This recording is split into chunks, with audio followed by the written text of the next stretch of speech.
Sumagi na ba sa isip mo kung ano ba ang buhay ng isang negosyante? Kung madalas tayo manood ng TV, nakikita natin sa mga pelikula, sa mga movies, na halos lahat ng mga mayayamang karakter dun mga negosyante.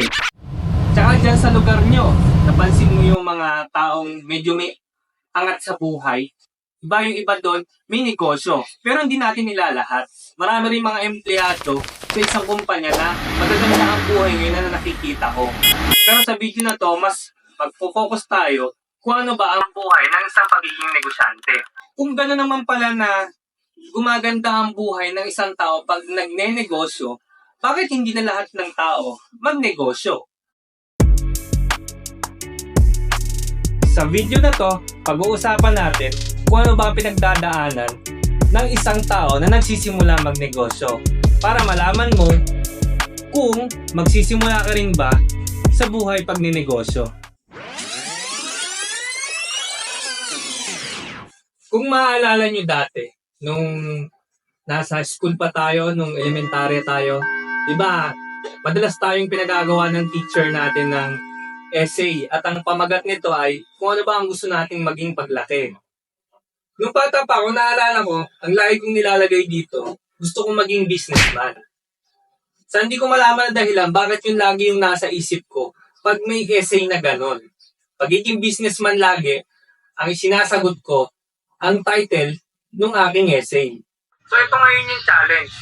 Habang tumatanda tayo, kailangan nating maghanap ng trabaho para pangtustos sa mga pang-araw-araw nating mga pangangailangan. Tsaka kung wala tayong gagawin, kung hindi tayo magtatrabaho, hindi natin maaabot yung mga gusto natin sa buhay.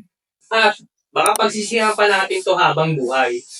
Kaya ako, ang ginawa ko, habang nagtatrabaho ako, nagsubok ako ng mga ibang bagay para matesting doon pa lang kung gagana ito o hindi.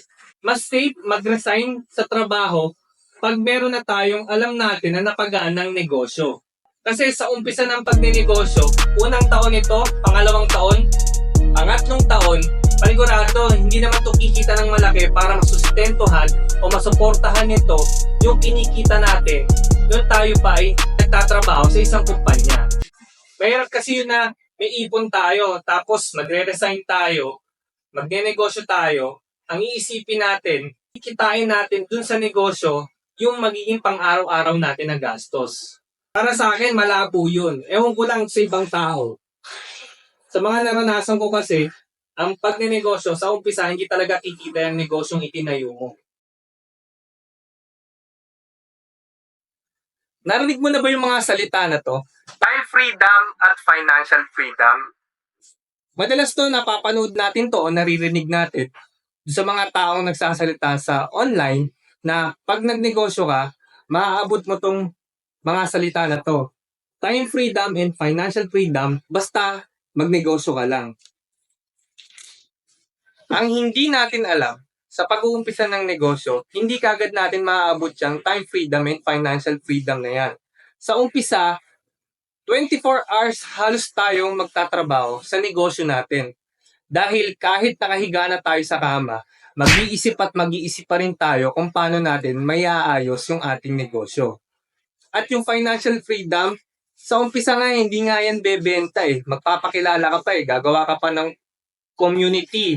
Kailangan mo pa magpakilala. Ako, personally, yung time freedom tsaka financial freedom na yan, hindi ko pa nararanasan yan. Para sa akin, ang pagnenegosyo, it's a long journey. Kaya yung financial freedom at time freedom, pinapangarap ko pa rin maabot yan. Pero ngayon, wala pa ako yan.